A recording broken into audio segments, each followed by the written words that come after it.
Po, mund të ketë një gjykim pa paragjykim në rast se zoti Sadushi ka 3 vjet që është në krye gjykatës lartë, të kishte pasur një mekanizëm më humanist dhe nisur nga interesat e gjithë shqiptarëve që janë në paraburgim, dhe jo pikërisht tani që drejtësia katrorija përgjithshme që i tha, dakord, ju doni masa të buta, po kush e garanton këto masa të buta që do të zbatohen, sepse ti s'mund të bësh sikur do të drejtat e njeriut, mos ketë paraburgime të mbushura, ndërkohë në rast se ti do e çosh atë arrest shtëpie, kush ta garanton që ai do paraqitet në gjykat? Ne vetëm jo më larg se dje kemi pas një person që ishte në arrest shtëpie, dilte bënte krime, vjedhje edhe shpërndarje droge, kthehej prapë në shtëpi. Ose kjo e bizylykve. Po jo ndodhi në Shqipëri. Për fajt mekanizmave shtrëngues që duhet merre nuk mund të marrim gjithë njerëzit në burg. Në Shqipëri, unë mendoj që, sidomos të këto momentesh, nuk jam diskriminuese, mendoj që është totalisht një lëvizje politike, por kam ndjesin që çfarë zoti Sadushi do që të kaloj, nuk e ka shumë të lehtë me trupën e tij për 15 gjyqtarësh. Po faj. Shikoj, unë do ta nis nga një përvoj e drejtorit të burgut sigurisë lartë në Londër, që gjatë një trajnimi na tregoi një histori që kishte ndodhur në Angli dhe që lidheshe me çështjen e paraburgimeve që konstatoi edhe ai bëhet fjalë në 2018 në Shqipëri. Pra ka qenë një problem i vazhdueshëm çështja e ngarkesës së paraburgimeve. Dhe në këtë kuadër ai tregoi që në një rast që kishin drejtësia angleze, një person kishte kryer një vrasje të një oficeri në një zonë caktuar, por nuk ishte gjetur trupi. Pra, dishin që kishte pas konflikte, kishin dyshime të arsyeshme që ky person derisa s'ka trup, nuk kishin gjetur trupin. Dhe kishin prova të tjera që e lidhin, por pa gjetur trupin nuk e çonin dot në burg. Dhe çfarë ndodhi? U detyruan ta lënë në gjendje të lirë. Dhe e mbajtën në hetim, i vendosën purgjime në shtëpi, ndërtuan një emision në televizionin më të rëndësishëm të vendit, bëndë reklamim që do jepet ndarg historia e vrasjes e tjera, ai u fut në shtëpi për ta ndjek, dhe ndër të tjera emisioni thoshte që akoma nuk është gjetur trupi, nuk dihet ku është trupi, dhe e përmendi disa herë dhe duke e studiuar tipin e personit që kishte kryer vrasjen, ai tha shkoni se e gjeni filan vend. Pra foli me veten, domethënë foli në shtëpi, i foli televizorit. Po në kopë e përgjon. Ndërkohë ato kishin vendosur përgjysmë në shtëpi, shkuan gjetën trupin dhe kryen arrestimin. Pra nuk mund të arrestosh njerëz nëse nuk ke prova dhe fakte, edhe në të tilla raste, e jo më, pastaj për hetime, këtu është fjala e parë në burg. Unë në institucionet kur isha, kisha një vend që vishin nga 15 ditë në burg, edhe mundohesha ti masha të veçuar me qëllim që mos të bashkohen me të tjerë në observim, me qëllim se ato do iknin. Domethënë kishte shumë raste që vishin për 10-15 ditë në burg që i binte gjykata. Dhe çështja e paraburgimit, kohën që u fut dhe reforma në drejtësi, u shtua jashtëzakonisht shumë. Prokurorët jepnin, nuk kishte mas tjetër më. Kishte vetëm kërkesë për burg dhe gjykata e miratonte më herë sepse kishte frikë procesin e reformës që do ta gjykonte për gjitha vendimet e dhëna. Mirë, po këtu nuk mund t'japësh vendime për hir të një reforme të caktuar, duhet t'japësh vendime për hir të profesionit dhe profesionalizmit që ke dhe zbatimit ligjit. Dhe unë nuk jam që as me këtë deklaratë që sot që ka thënë për shkak se ne nuk kemi mekanizma shtrëngues apo korrigjues. Nuk garantojmë, thotë. Nuk garantojmë, por nuk është faji qytetarëve se nuk garantojnë. Shteti do të marrë masa që të garantojë mekanizma që çdo kush të. Mua dy raste kujtohen. Mua më kujtohet rasti që përmendët ju që e kishim në lajme dhe rasti tjetër që ka dominuar lajmet prej 3 vjetësh, një person i cili refuzoi vendimin e gjykatës, dhe u detyrua vetëm për këtë arsye u detyrua prokuroria të kërkonte një masë tjetër shtrënguese, më shumë për tuar të fytyrën e vet, se sa për detyruar person. Po, ai pra vjeri Arminës. Skënder, sigurisht diskutimi është delikat, timing është e bën edhe më delikat diskutimin, me thënë vërtetën, pasi le ta themi, unë mendoj që gjykata e lartë duhet ta kishte bërë prej kohë këtë gjë. Aq më tepër që thuhet ka një vendim të vitit 2017. 2011 dhe 2017, pra domethënë ky ishte dhe gjykata e lartë në të gjitha udhëzimet që ne kemi parë që ka ardhur edhe nga Komisioni Venecia dhe nga raportet vjetore, Departamentit të Shtetit apo Bashkimit Raport Progresit, është gjykata e lartë duhet shkojë drejt praktikave unifikuese, nuk mund të merret më me çështje individuale. Kjo gjë nuk ka ndodhur. Pra timingi është i paragjykuar. Është kjo gjë e drejtë që po bëhet.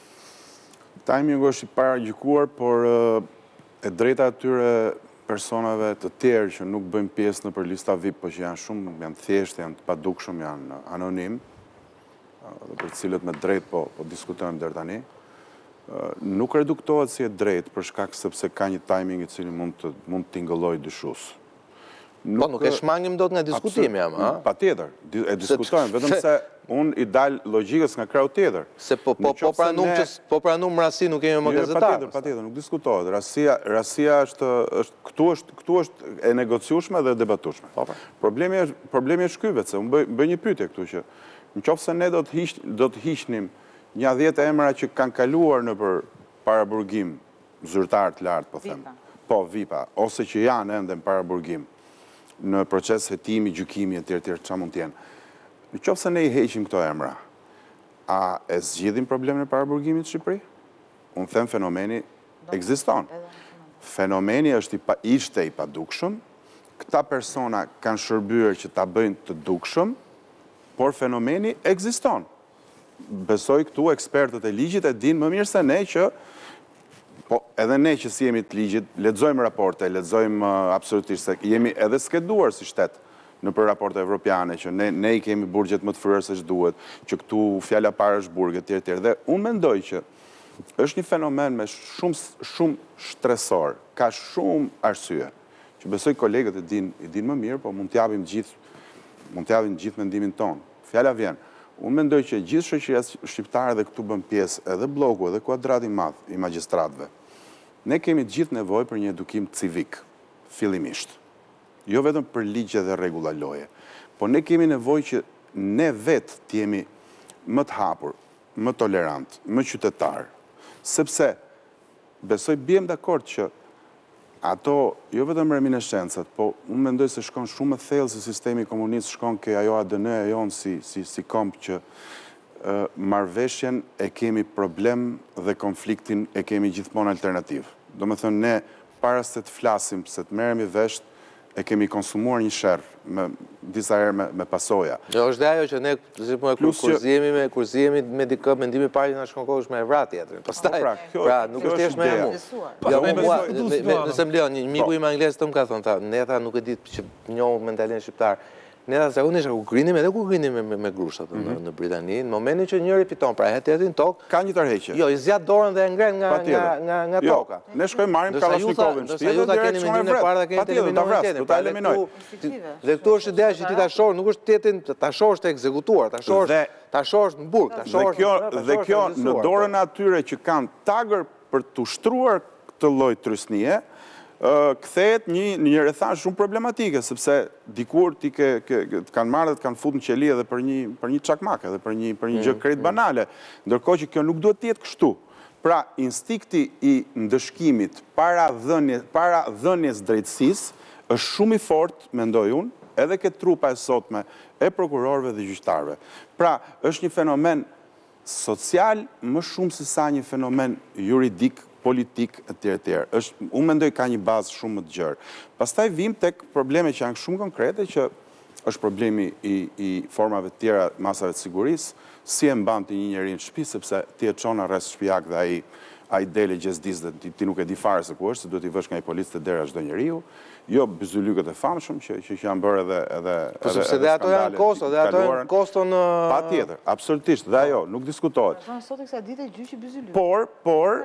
Por ka një gjë që Evropa ku ne duam të shkojmë, është Evropa nuancave, nuk është Evropa e zgjidhjeve kuadrat. Nuk është Evropa që thot të gjithë në burg sepse hynjer aty brenda dhe pastaj shohim se ose të gjithë të lirë. Ose të gjithë të lirë, edhe kjo.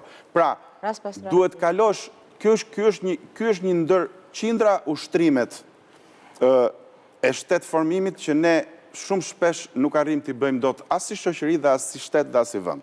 Pra, nuk kemi kontroll mbi ushqimin sokol, se po flitesh sot në parlament e pash, nuk kemi kontroll mbi territorin, nuk kemi kontroll mbi ujërat, nuk kemi kontroll mbi ajrin, s'kemi kontroll as mbi qeverisjen, nuk kemi kontroll as mbi paraburgimet dhe as mbi karburantet. Pra, janë gjitha të lidhur. Vetëm për ta shtuar. Shiko, kjo çështja që kjo hipoteza që nuk po japim mas atleta se ne nuk e kontrollojmë dot shtëpi, nuk na vjen dot kur ne e kërkojmë, kjo bie. Shiko, shteti është forcuar, bashkëpunimet me vende të tjera janë forcuar. Sot kemi 2 arrestime që kanë kryer një vepër penale 26 vite më parë. Në Itali. Në Itali. Po në Itali është bërë arrestimi, jo këtu. Askush, kushdo që do të thyej masën që jepet, nuk është i sigurt që mund ta shijojë lirinë. Pra, shteti forcohet në gjitha drejtimet dhe në fund qytetari është i vetëdijshëm që detyrimin që ja ka shtetit do t'ja shlyej. Sot apo nesër do ta shlyej. Kështu që nuk ka nevojë të japësh masë të shtrënguese sepse s'pas ke element korrigjues. Ben mos më mërzit. Një që kam për të përgjithësisht pasi te rast pas rasti. Dhe këtu dalim edhe tek ajo që po bën gjykata e lartë, pra po tenton të krijojë një praktikë unifikuese për çështjen. Se pa zotin Panda dhe thjesht nga që ndoshëm lajmet sot. Pra zotin Panda sot ka drejtuar një tjetër seancë ku ka lënë në fushi. Ka qenë relator. Po, jo, ka lënë në fushi masën e bllokimit pasaportës për ish zëvendës kryeministër. Dhe nuk duhet fare të merrem me çështjen, unë domethënë nuk e diskutoj vendimin e zotit Panda.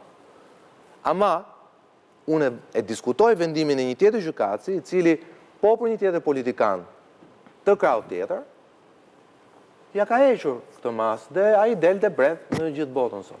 Nuk e kam fjalën për Fatmir Mediun. Po dua shfusëm dhe Fatmir Mediun. Pra, le të themi, në këtë moment, se nuk po flasim, njëri ka vrarë 2 dhe tjetri ka vrarë 3. Dhe nuk po hym bile fare krahasimit akuzave. Njëra akuzohet për mosbarazin tjetra, tjetra akuzohet për korrupsion të rëndë. Që edhe këtu të është e pa balancuar. Po lëra ajo, se ajo është, ato e ka me tjera, se ka me sistemi tonë gjyqësor. Pra në këtë moment, nuk duhet unë ta diskutoj dhe tem gjykata e lartë, po duhet krijoj një masë, një masë unifikuese dhe tot për këtë vepër, ose për këto vepra, o do t'i gjykojmë të gjithë njësoj. Patjetër, shumë e nevojshme. Unë mendoj që vetëm lehtësia që ka pasur zotëria në fjalë ka qenë vetëm që kur i ka thuar çështja në gjykim, kur ka hyrë çështja për gjykim, atij është kthyer pasaporta. Gjë gjatë kohës që ka qenë në hetim dhe ndoshta mund të jetë vetëm kjo arsyeja.